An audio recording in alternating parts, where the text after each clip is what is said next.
फराज भाई आपसे बात शुरू करूंगा। कल तक कोई आदमी साथ रहे और तब कीमती रहे और अगले दिन वो छोड़ जाए तो बता दो ये तो किसी लायक थे ही नहीं। हम थे जो इनको ढो रहे थे, इनके पास क्या है, कुछ नहीं। मैंने सुना समाजवादी पार्टी के बड़े नेताओं ने कहा कि जयंत के पास बचे ही क्या था, उनका वोट तो सब जा चुका था भाजपा में, पहले ही जयंत अकेले बचे थे।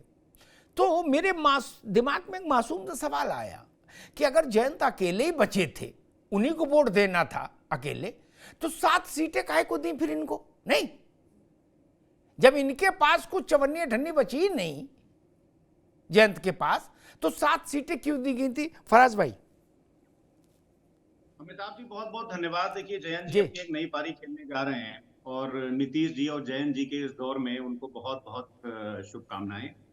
और ठीक है, मान लिए कोई कह रहा है कि जयंत जी की जो है वो अब लोकप्रियता नहीं बची है या उनके पास वोट बैंक नहीं है। ये तो वक्त बताएगा कि जयंत जी के पास वोट बैंक है कि नहीं है, उनकी लोकप्रियता बची है कि नहीं बची। लेकिन वो एक यंग लीडर हैं और हमारी पूरी उनके साथ हमदर्दी।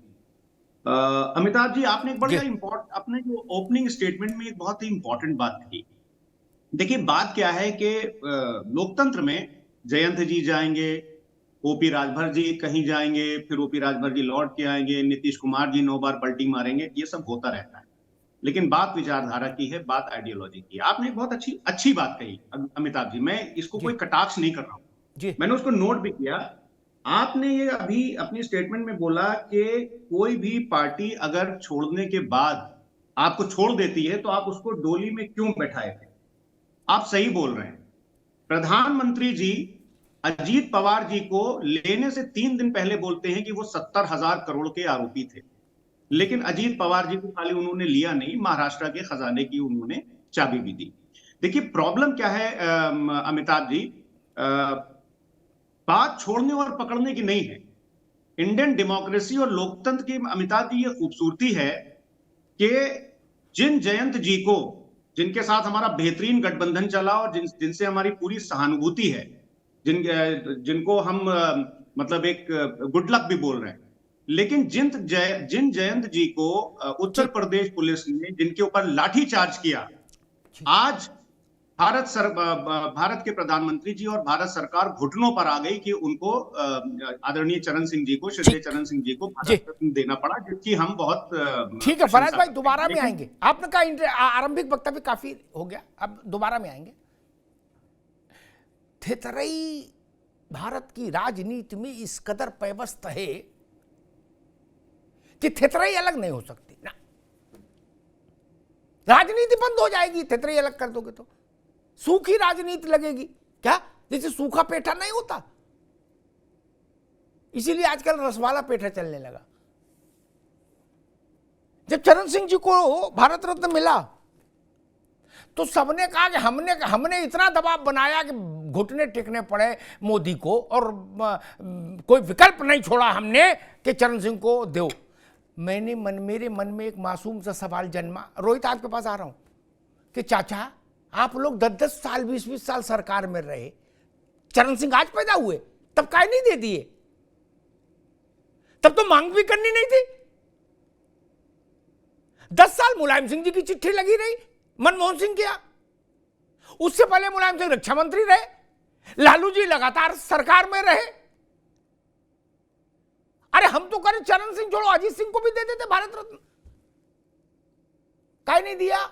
आज थेथरई कर रहे हो सब लोग, करे हमारी मांग के चलते हमने कर्पूरी ठाकुर। तब भी मैंने फराज भाई, मेरे अंदर यही कमी है, मैंने तब भी ये लिखा कि जो लोग कह रहे कर्पूरी ठाकुर हमारे गुरु रहे और हमारे दबाव के कारण दिया गया, तेजस्विन का मेरा दबाव था। अब बताओ, ये नई पीढ़ी के बच्चे भी कम से कम अपने पिताजी से तो पूछ लेते कि पिताजी जब आप 10 साल सरकार में रहे तो आपको गुरुजी की याद नहीं आई क्या? लेकिन जनता समझती है इस बात को, जान लीजिए। रोहित अग्रवाल जी, आपसे मेरा प्रश्न ये, बाकी तो जो कह रहा है एक दूसरे को थेथरे में चलता रहेगा, ये सब जब तक चुनाव नहीं खत्म होगा तब तक सब कीचड़ फेंको फाकी चलेगी। लेकिन एक बड़ा सवाल है जो मैं विजुअलाइज कर रहा हूं कि हर नेता को बड़ा नेता बनने के लिए, वो किसी का लड़का हो क्या, बड़ी गंभीर बात कह रहा हूं, सारे पुत्रों पर लागू है, जयंत पर भी। एक बार बड़े हो सकते हो, अखबार में टीवी में पद भी मिल सकता है पिता के कारण, लेकिन एक बार बड़ा इम्तिहान देना पड़ेगा और वो अच्छे से पास करना पड़ेगा, तभी बड़े नेता बनोगे, वरना रोज घटते जाओगे और एक दिन ऐसा आ जाएगा इम्तिहान देने लायक नहीं बचोगे। इस बात से सहमत हैं? मैं मानता हूं जयंत को अब इम्तिहान में उतरना ही होगा। ये इम्तिहान जयंत के कद को भविष्य के लिए तय कर देगा, क्योंकि सबसे अलायंस हो लिया। क्या? अजीत सिंह से लेके और जयंत तक उत्तर प्रदेश में जितने कॉम्बिनेशन संभव है सब में हो लिया। रोहित जी। अमिताभ जी, मैं थोड़ा सा ज्यादा समय लूंगा, मुझे पता है आप समय देते हैं, लेकिन फिर भी क्योंकि पूरा डिबेट मेरे ऊपर है तो थोड़ा सा ज्यादा समय लूंगा आपसे। देखिए, अभी आप देखिए समाजवादी पार्टी के प्रवक्ता को ये आखिरी में कहते हैं कि चौधरी चरण सिंह जी को राजनीतिक कारणों से भारत रत्न दिया गया। अब इससे ज्यादा शर्मनाक क्या हो सकता है? अरे आपको स्वागत करना चाहिए, चौधरी चरण सिंह जी को सम्मान करके ये भारत रत्न का सम्मान हुआ है, तो आपको ये कम से कम ये सम्मान करना चाहिए कि अगर यशस्वी प्रधानमंत्री नरेंद्र मोदी जी चौधरी चरण सिंह जी की विचारधारा के ऊपर आगे बढ़ना चाहते हैं तो राष्ट्रीय लोकदल किसान हित में समर्पित है।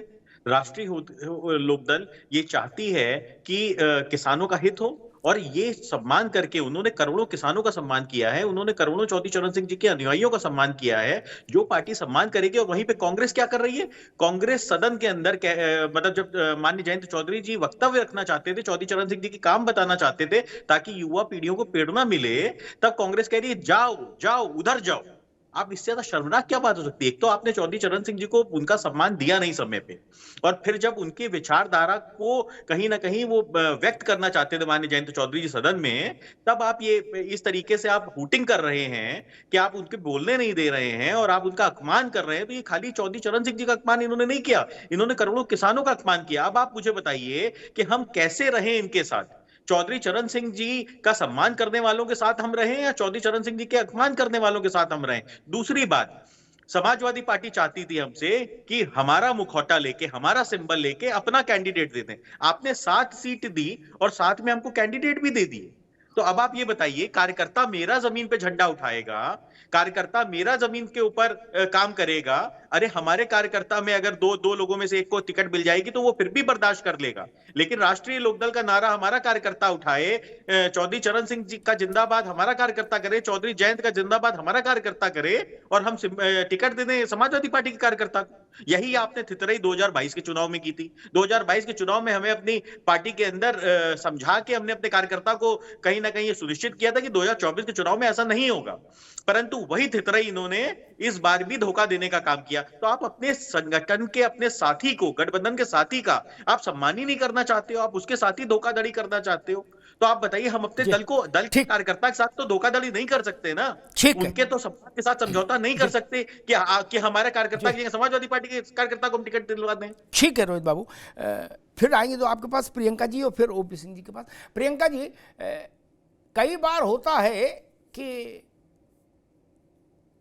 कहीं कुछ बिगड़े तो किसी का कुछ बनने लगता है। उत्तर प्रदेश की इंडिया गठबंधन के समीकरणों में समाजवादी पार्टी कांग्रेस पर डोमिनेट कर रही थी, स्वाभाविक है, बहुत बड़ी पार्टी है, उसके चलते तनाव भी फैल रहा था, कहासुनी भी हो रही थी सार्वजनिक तौर पर। जयंत क्या गए, समाजवादी पार्टी थोड़ा सा, उस फराज भाई सहमत नहीं होंगे लेकिन मैं तो अपनी बात कहूंगी, समाजवादी पार्टी थोड़ा सा डिफेंसिव हुई, कांग्रेस को लगा यही अच्छा समय है अब ऑफेंसिव हो जाओ। ऐसा दिख रहा है कुछ प्रियंका जी? देखिए, मुझे लगता है कि महत्वाकांक्षा जिन पार्टियों की है वो सामने आ चुकी है, और कांग्रेस पार्टी कभी भी महत्वाकांक्षा की पार्टी नहीं रही। कांग्रेस पार्टी आइडियोलॉजी की पार्टी रही, और कांग्रेस पार्टी अगर बोल दिया कि दिल बड़ा दल बड़ा तो दिल बड़ा दल बड़ा, और उसके बाद फिर कोई ऑप्शन रह नहीं जाता उसमें। दूसरी चीज मैं ये कहना चाहूंगी कि अगर बात करें हम चौधरी चरण सिंह जी की, तो मैं पूछना चाहूंगी कि क्योंकि आइडियोलॉजी ठीक है, उनकी आइडियोलॉजी ये थी कि आज किसान अगर हम धरने पर बैठने जाए तो किलोमीटर बिछा दी जाए, रोक दिया जाए उनको, ये आइडियोलॉजी थी। इस आइडियोलॉजी के साथ अगर रोहित अग्रवाल जी जाना चाहते हैं तो ये उनका शौक हो सकता है, पर कांग्रेस पार्टी का नहीं हो सकता। कांग्रेस पार्टी अगर आइडियोलॉजी की बात करती है तो वो किसानों के साथ खड़ी होती है बट्टा परसौल पे। अगर कांग्रेस आइडियोलॉजी की बात करती है तो वो भूमि अधिग्रहण बिल बनाती है किसानों के लिए। अरे जरा बता, और अगर आइडियोलॉजी की बात करती है नहीं अपनी बात सुनिए रोहित जी। एक मिनट रोहित बाबू, अभी उनकी आवाज बात आने दो, अभी नहीं अभी उनकी प्रियंका जी की बात। जी प्रियंका जी, जी से बुलवा लीजिए, ये अपने बारे में बोलेंगे, कांग्रेस के बारे में भी बोलेंगे। नहीं आपकी आवाज जा रही, केवल आप बोलिए जी। नहीं अमिताभ जी ये बताइए ना कि अगर आप भारत रत्न देते हैं तो उस भारत रत्न का तो सम्मान करिए। कम से कम आप ये तो बताइए कि आप किसान की कितनी बात मान रहे हैं। आज किसान की आय दुगनी करने के लिए आपको 5 साल का और समय चाहिए। ये भारतीय जनता पार्टी की आइडियोलॉजी है। 27 रुपए पर डे इनकम, क्या खाएगा वो, क्या खिलाएगा अपने बच्चों को, और उसके बच्चे जब सेना में जाएंगे तो उनकी क्या हसरत की जाएगी, आपको पता है? तो मैं पूछना चाहती हूँ कौन सी आइडियोलॉजी के साथ रोहित अग्रवाल जी चले गए हैं? भारत रत्न का मतलब क्या है? इतना छोटा हो गया है भारत रत्न का मतलब? क्या इतना बड़ा राजनीतिकरण हो गया है कि आप इलेक्शन आए तो 5 नहीं 10 बांट दीजिए, अभी 1 महीना बचा है 5 और बांट दीजिए? क्या मतलब निकलता है? किसान तो बेचारा सड़कों पर है।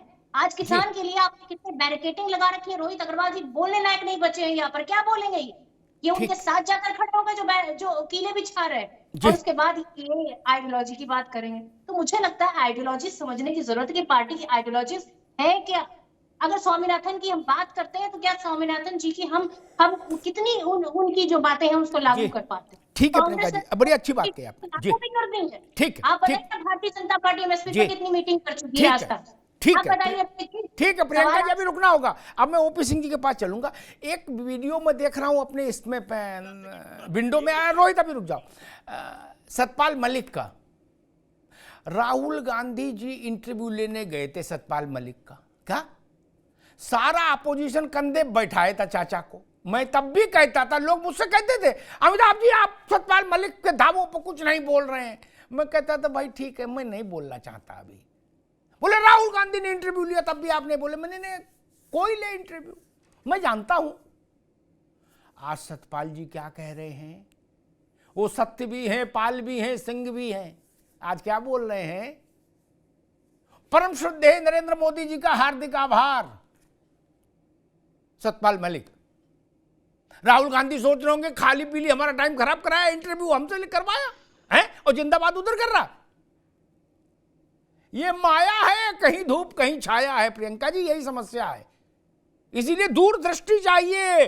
अब राहुल जी सोच रहे होंगे काहे को गया मैं कैमरा लेके, है इससे अच्छा तो फिर मान लो जयराम रमेश से इंटरव्यू करा देते। सतपाल मलिक का कम से कम कुछ तो इज्जत बचती। ये क्या कम है सोनिया जी से नहीं करा दिया इंटरव्यू, नहीं और भैंस पानी में चली जाती, बड़ी बूढ़ी नेता हमारी।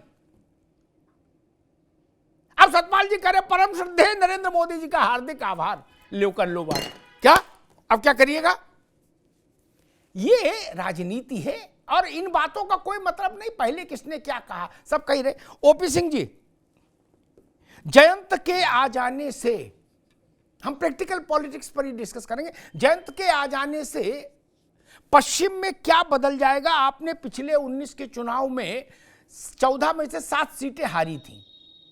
क्या आपको लगता है कि जयंत के आने से वो 7 सीटें एनडीए जीत लेगा? अमिताभ जी जो आपने कहा बिल्कुल सही कहा, मैं उसको स्वीकार करता हूं जी कि जयंत जी के आने से पश्चिम में भारतीय जनता पार्टी निश्चित रूप से मजबूत होगी और जो उसकी 80 सीट जीतने की परिकल्पना है अब जाकर के साकार हुई। क्योंकि आने से भारतीय जनता पार्टी निश्चित रूप से पश्चिम में भी मजबूत होगी। उत्तर प्रदेश में मजबूत है, देश में मजबूत है और पश्चिम में भी मजबूत हो जाएगी। मैं इस सत्य को इनकार नहीं कर रहा हूं, स्वीकार कर रहा हूं। लेकिन एक बात है अमिताभ जी, अभी लोग कहते हैं कि साहब इस देश के करोड़ों किसान के मसीहा, वास्तव में किसान के मसीहा, पहले और अंतिम मसीहा, बल्कि मैं कहूं तो कोई इसमें अतिशयोक्ति नहीं है। किसानों की बात सबसे पहले देश में चौधरी चरण सिंह ने उठाया और पार्टी से परे थे। हम ये कहते हैं कि चौधरी चरण सिंह जी को जो भारत रत्न का सम्मान दिया गया, क्या उसके हकदार नहीं थे? और क्या सोनिया जी या अखिलेश यादव या दूसरे लोगों ने कहा कि हम तो बहुत पहले से मांग कर रहे हैं, हम स्वागत भी कर रहे हैं, और कर क्या रहे हैं कि उस पर सवाल भी उठा रहे हैं कि चौधरी चरण सिंह जी को भारत रत्न लेट मिला, क्यों नहीं मिला, पहले क्यों नहीं मिला? अच्छा उनको दे दिया गया तो उसको देने से जयंत चौधरी भाजपा में चले आए। मतलब अगर उनको न दिया जाता तो किसको दिया जाता? पीवी नरसिम्हा राव को भी दिया गया। उस पीवी नरसिम्हा राव को दिया गया जो प्रधानमंत्री रहे और मरने के बाद जिनका शव कांग्रेस मुख्यालय पर गांधी परिवार ने जाने नहीं दिया, हम उसको भी दिए। हम प्रणब मुखर्जी का भी सम्मान करते हैं। हम तो जितने महापुरुष हैं और सम्मान के हकदार करते हैं। आप राजनीति करो, गोल गोल घुमाओ, चाहे जितना गोल घुमाओगे अपने पर आ जाओगे। पराग किदवई साहब बैठे कहते हैं ना कि राम पर हम राजनीति करते हैं, और ये भी कह सकते हैं कि वो राम पर राजनीति कर रहे हैं। और 14 और 19 में सुप्रीम कोर्ट के फैसला के आने के पहले इस देश की जनता भारी बहुमत से हमको केंद्र में प्रतिस्थापित कर चुकी थी, प्रदेश में प्रतिस्थापित कर चुकी थी। लेकिन ये कौन सा राजनीति हुआ कि भगवान राम का दर्शन करने भारतीय जनता पार्टी, कांग्रेस, बसपा, रालोद, केजरीवाल, भगवंत मान सब जा रहे हैं। आपने कह दिया तुष्टिकरण के तहत नहीं, हमारे विधायक नहीं जाएंगे और भगवान राम का जब बुलावा आएगा तब जाएंगे। तुष्टिकरण की राजनीति क्या इतनी क्षुद्र हो सकती है कि आप आपने जो पिछले आपके पिताजी किए और आप जो विरोध करते चले आ रहे थे, इसके बावजूद इस पर भी हो गया कि हम नहीं जाएंगे। नहीं जाओगे तो देश के सामने अपने चरित्र को बताओ, अपना चेहरा बताओ। तुष्टिकरण की राजनीति जो करते हो उसको आपने अपना चेहरा बेनकाब हो गया। रही बात, ये तो सबको पता है कि 2024 के चुनाव में भारतीय जनता पार्टी 2014 के रिकॉर्ड को जैसे 19 में तोड़ा, 24 में तोड़ने के लिए तैयार है, बिल्कुल तैयार है।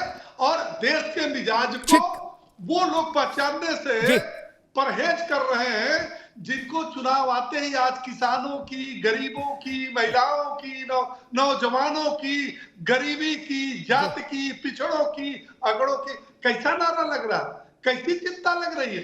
अरे बतिया ये 4.5 साल किए होते। ठीक है ओपी सिंह जी, ठीक है ओपी सिंह जी, ठीक है ओपी सिंह जी, रुकना होगा जी। ठीक, आपकी बात आई अच्छे से, थोड़ा रुकना होगा। फराज किदवई, ठीक है ओपी सिंह जी।